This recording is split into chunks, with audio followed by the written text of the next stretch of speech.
7 días. La actualidad semanal con perspectiva evangélica. Hola amigos, bienvenidos a este programa en el que vamos a analizar la actualidad. Les saluda Pedro Tarquis, nos acompañan Daniel Ofkan, director de Protestante Digital, y Joel Foster, director de Evangelical Focus. Muy bienvenidos. Hola, muchas gracias. Hoy vamos a tratar dos temas que tienen que ver con dos mujeres en cargos relevantes de la política en España y en Europa. El primero de ellos tiene que ver con una exministra finlandesa que sigue siendo político en activo, que es Päivi Räsänen, y que ha sido motivo de una situación conflictiva y terrible. Nos lo va a explicar Joel Foster, que además han hecho un importante trabajo de investigación y de difusión de esta situación que se ha provocado.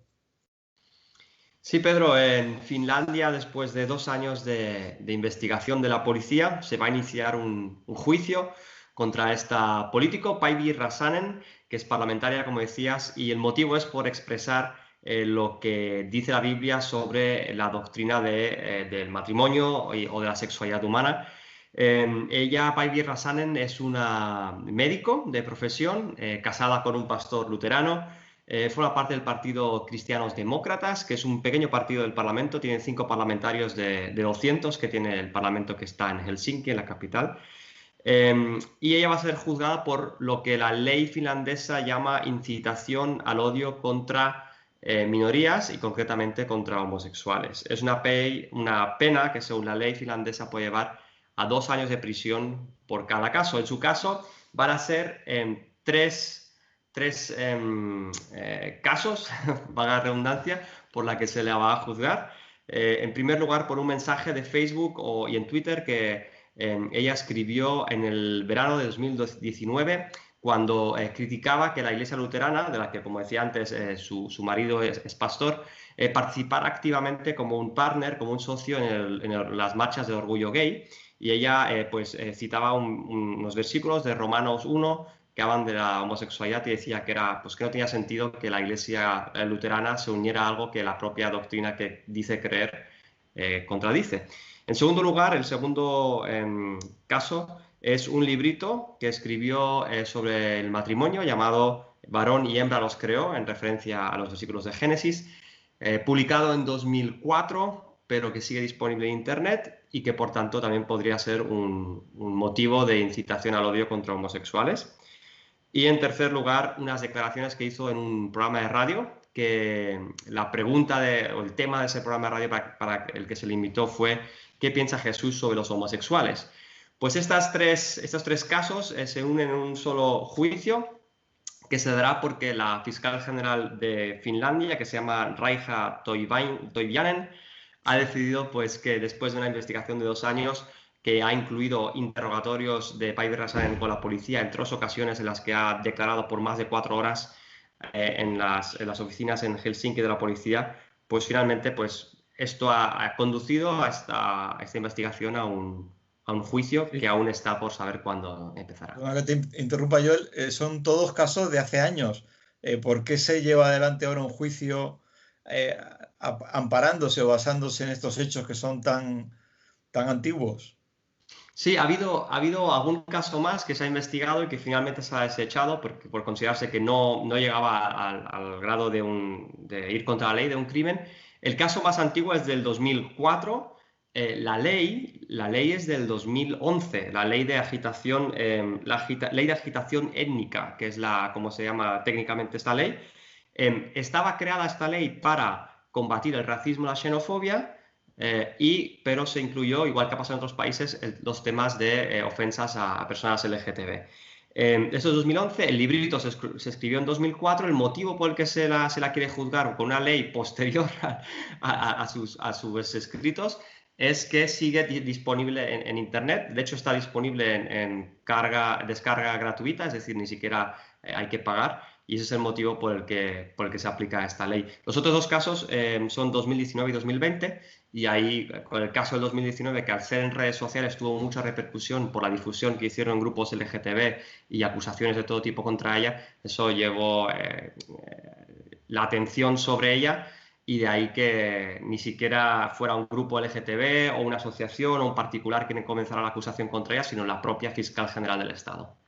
Por intentar, vamos a decir, enmarcar el perfil de Päivi Räsänen, ella es vamos a decir, alguien muy beligerante, con contenido fuerte. Hablamos hace unos programas del pastor, aquel pastor allí en Alemania que tenía un lenguaje muy fuerte en contra de la práctica homosexual, tampoco una cosa que llegara a odio, pero es el caso de Päivi Räsänen, se enmarca dentro de esta postura un poco que incide en atacar el tema de la homosexualidad.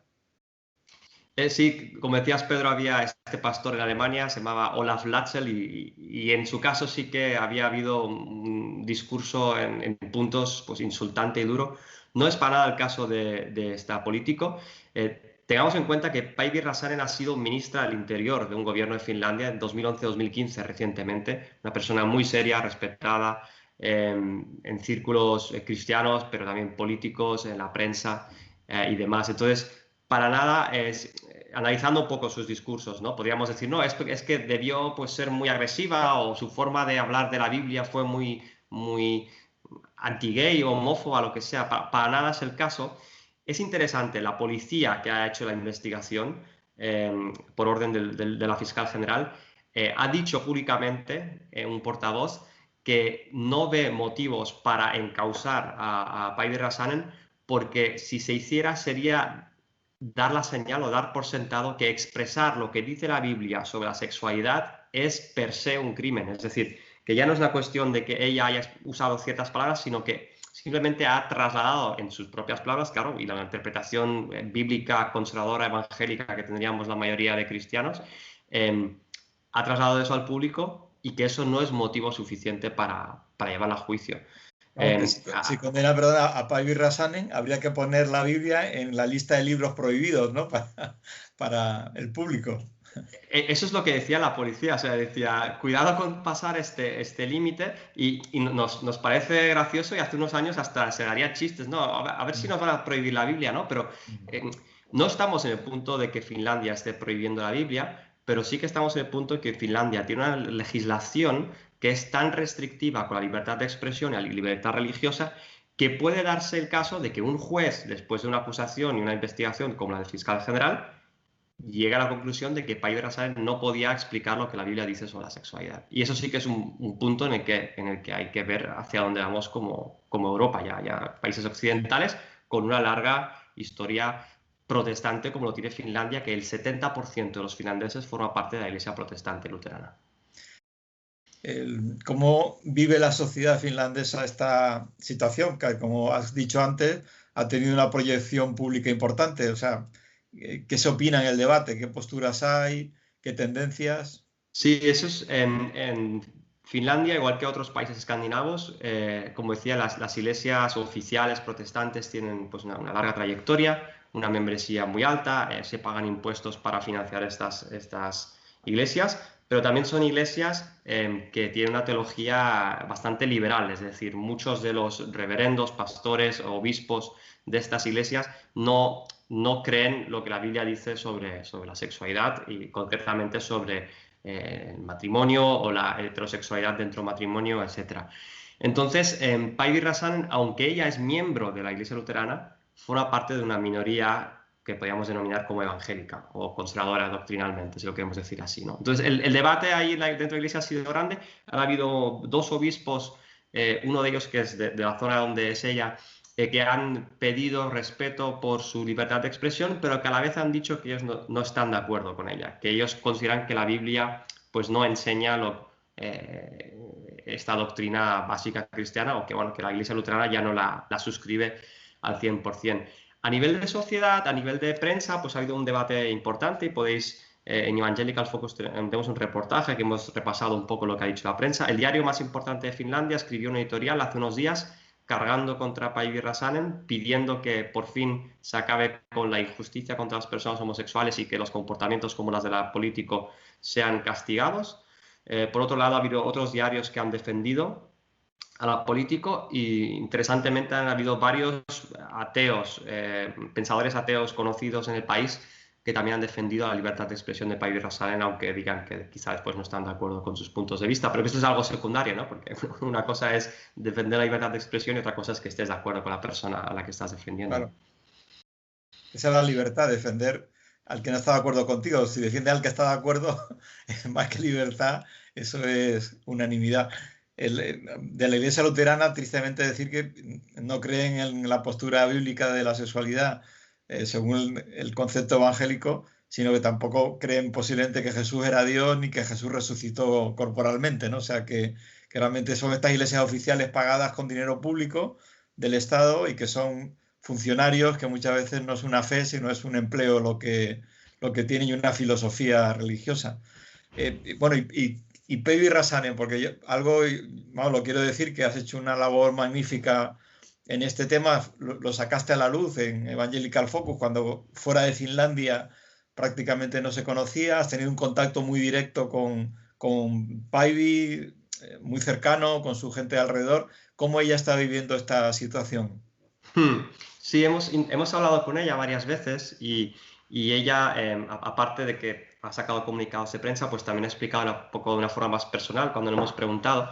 Una de las cosas que ella decía que le parecía una experiencia surreal, que es la palabra que ella usaba, lo que estaba viviendo. Y tengo aquí algunas citas, algunas cosas que ella decía, que le parece surreal que en un país como Finlandia, el hecho de que tiene unas raíces tan fuertes en la Biblia, pues se esté cuestionando si se debe llevar a juicio unas opiniones de la Biblia. Decía, nunca pensé que me enfrentaría a una investigación criminal por compartir lo que son mis convicciones profundas, mis convicciones personales, y que esto me llegó como una sorpresa total. Esto nos lo decía en 2019, cuando comenzaba la investigación, y con el paso del tiempo se ha ido dando cuenta de que sí que iba a ser una realidad, de que sí que iba a llegar a juicio.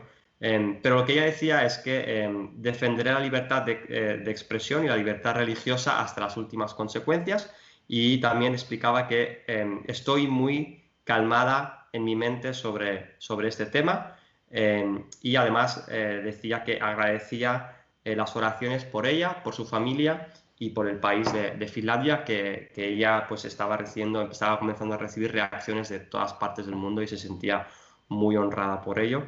Y simplemente ella llama a los cristianos a que expresen lo que creen.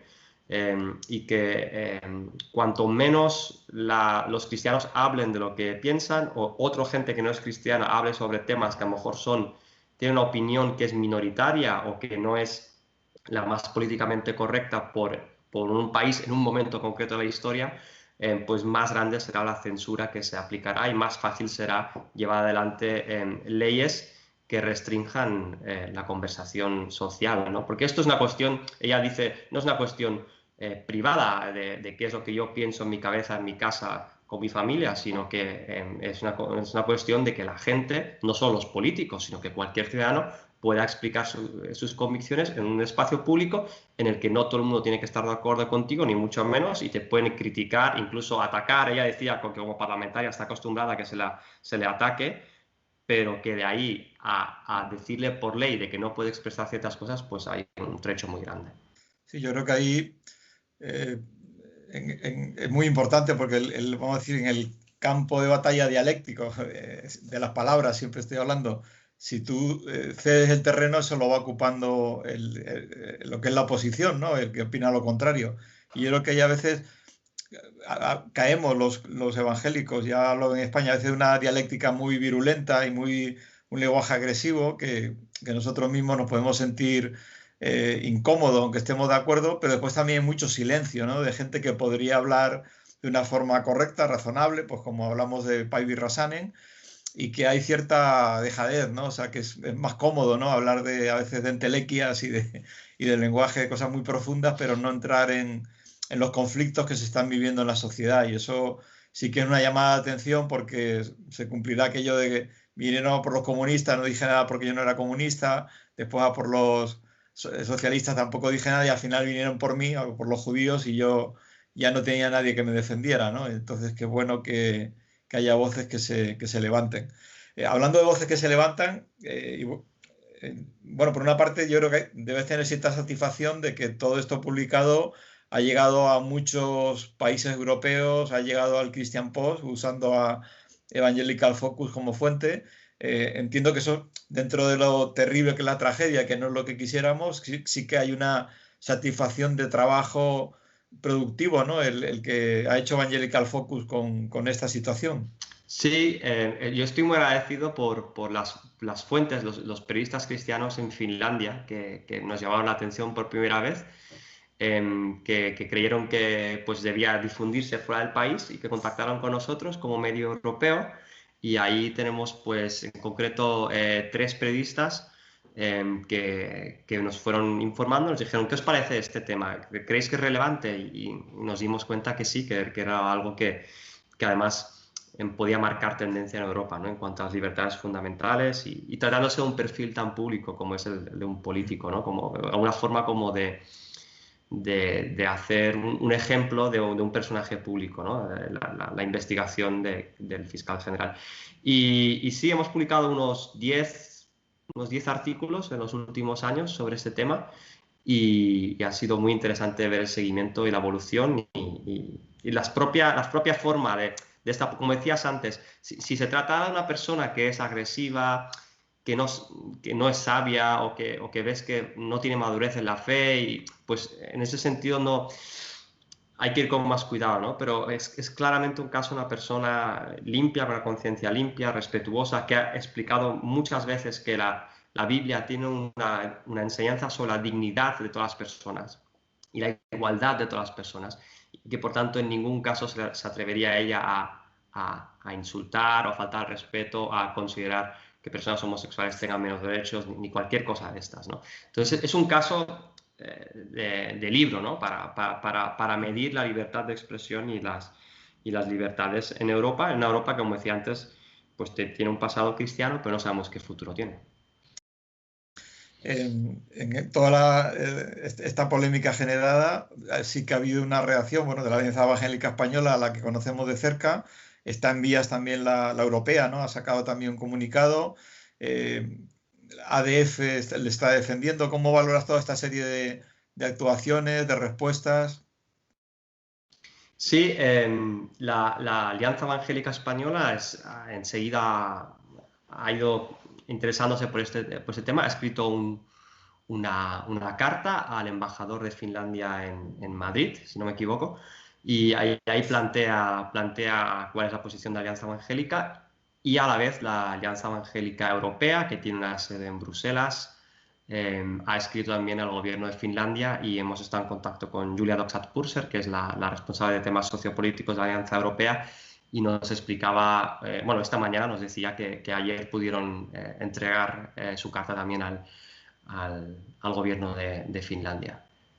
Qué bueno, pues ojalá que todo eso sirva para que entren en razón, porque al final todo esto no se trata de defender unas creencias, ni es defender la libertad de todos los ciudadanos, porque lo que un día se considere incorrecto en una persona que expresa unas ideas con respeto, otro día será otro colectivo, otra ideología la que también se considere que hay que suprimir, y eso es terrible, ¿no?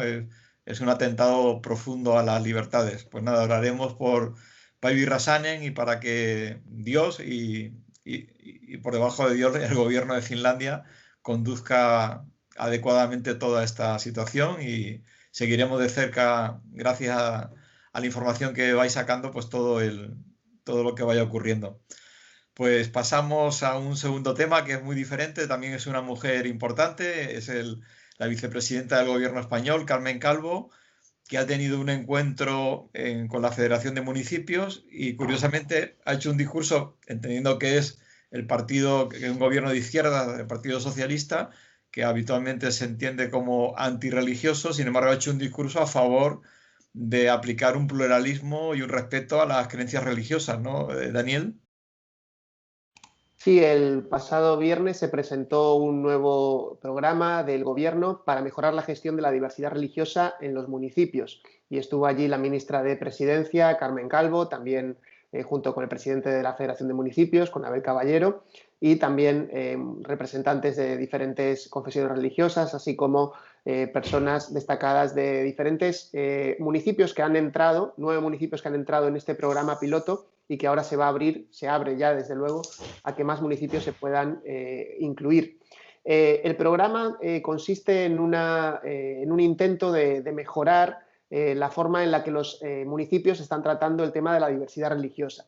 Hay que decir que en España, digamos que la administración que más trata con asuntos de diversidad religiosa son los ayuntamientos, y muchas veces esta circunstancia, por una parte, es muy buena cuando el ayuntamiento tiene capacidad para poder entender a las minorías religiosas y poder de alguna manera establecer un contacto con ellas, pero es muy negativo cuando se produce una cerrazón o no hay una perspectiva adecuada sobre cómo son las minorías religiosas, las necesidades que puedan tener, y esto ha provocado pues, muchísimos conflictos en los últimos años en España, que tienen que ver sobre todo con los lugares de culto, la práctica de las celebraciones en espacios públicos. En fin, sobre todo el tema de los lugares de culto es quizá lo más señalado, que ha sido lo más preocupante que hemos podido ver en los últimos años en España en este aspecto.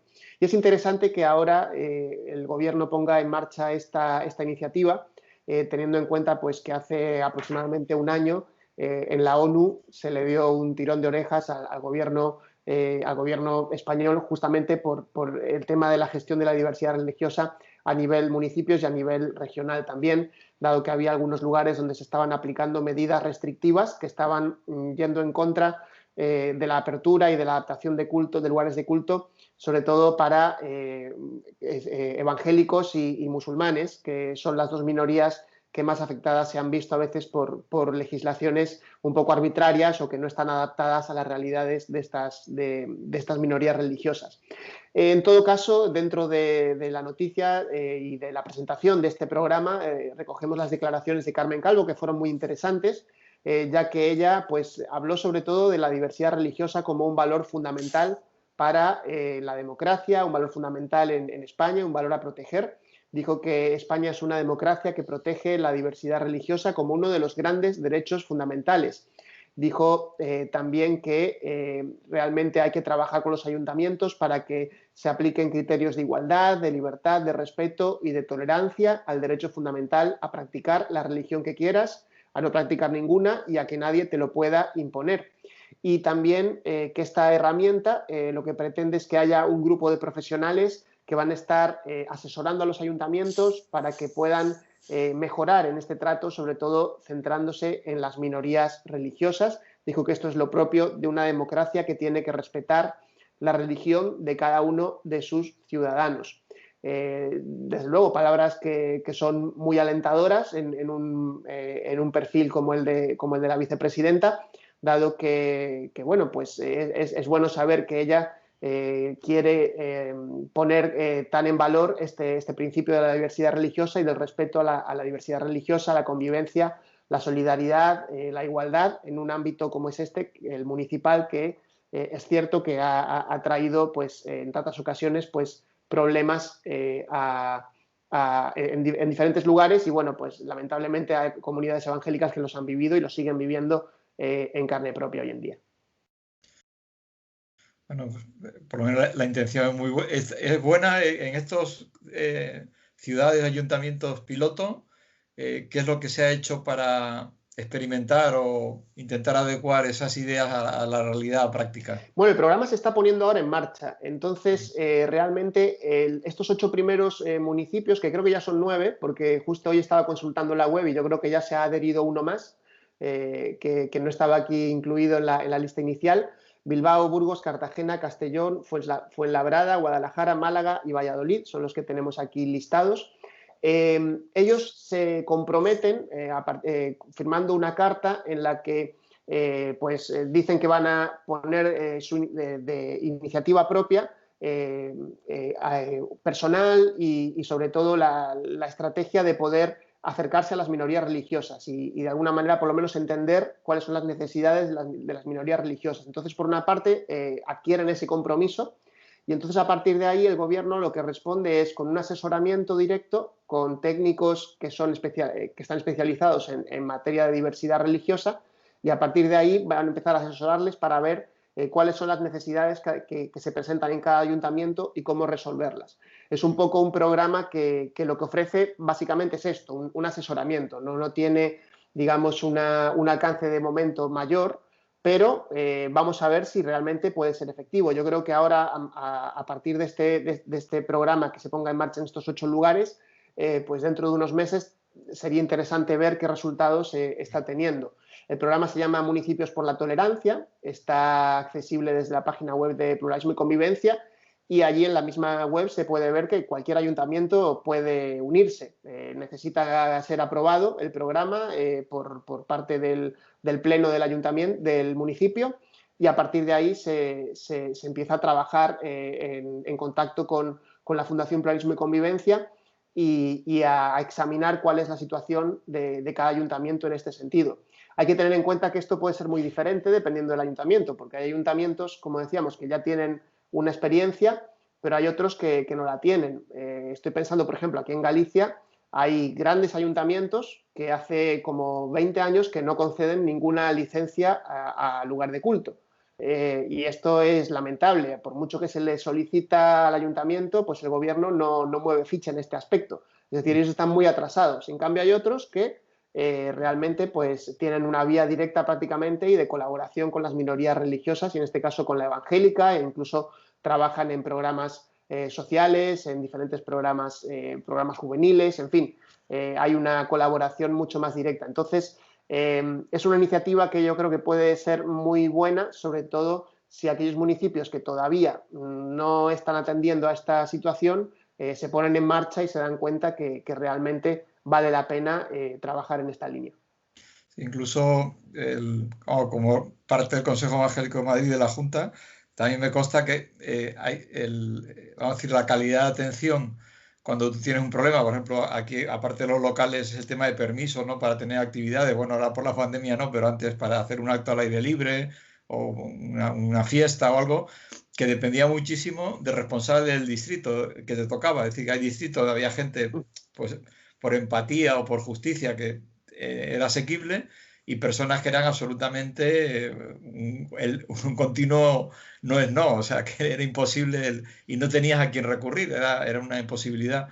Entonces, que es muy positivo, ¿no? Que haya esa interlocución y alguien que tú puedas recurrir simplemente para que haya un diálogo y un trato justo, ¿no? Porque entiendo que nadie quiere ser tratado mejor que el resto de los ciudadanos, pero sí por lo menos igual que cualquier otra creencia o no creencia también. Sí.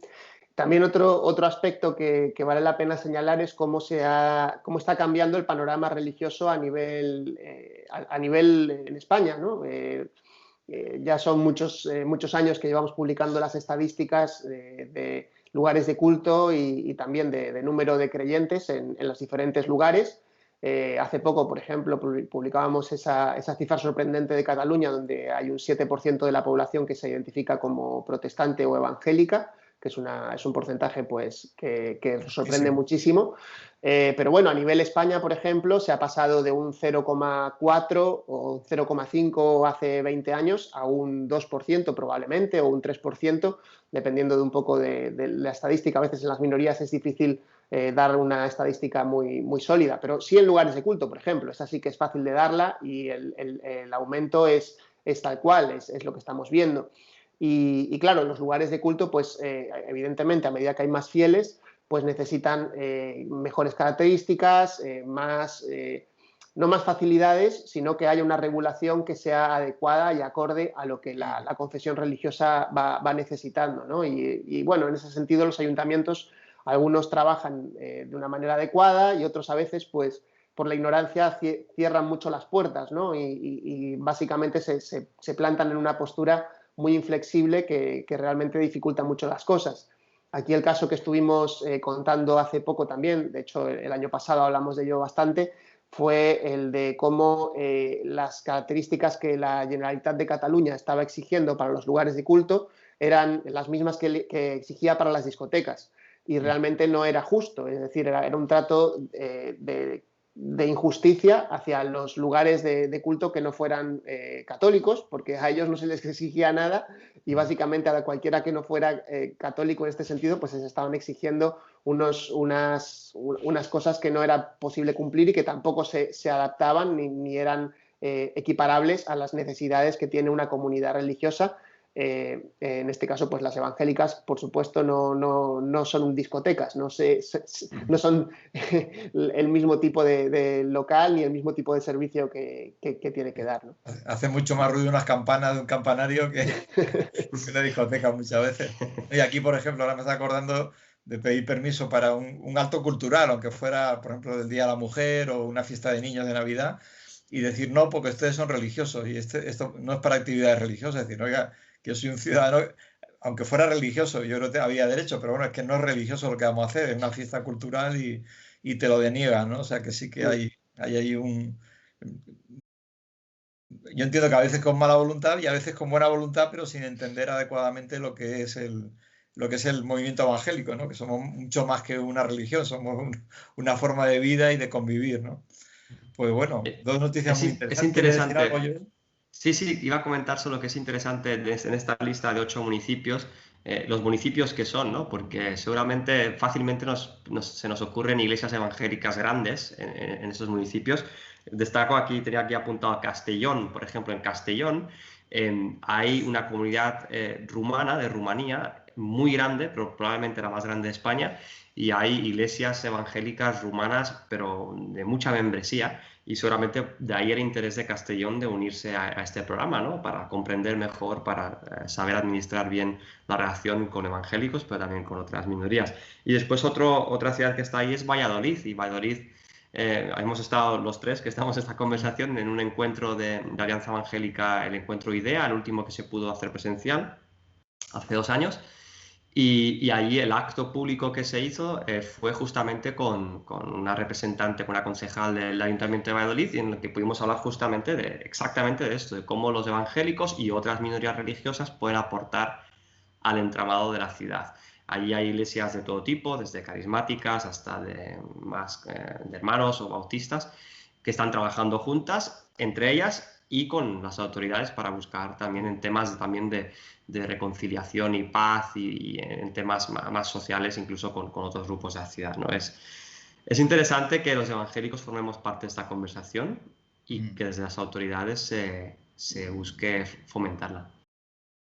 Y además, algo que ocurre siempre que hay contacto con alguien que no conocía en profundidad a los evangélicos o que no los conocía en absoluto, es que enseguida, y lo dicen, valoran la obra social que se hace, es decir, la integración de inmigrantes, la ayuda al barrio, el compromiso con la gente más necesitada, y se sorprenden de esa parte, y es un magnífico testimonio. Además, ahí no hay denominación, hay todas las iglesias, podríamos decir que dan la talla, ¿no? Y es una alegría.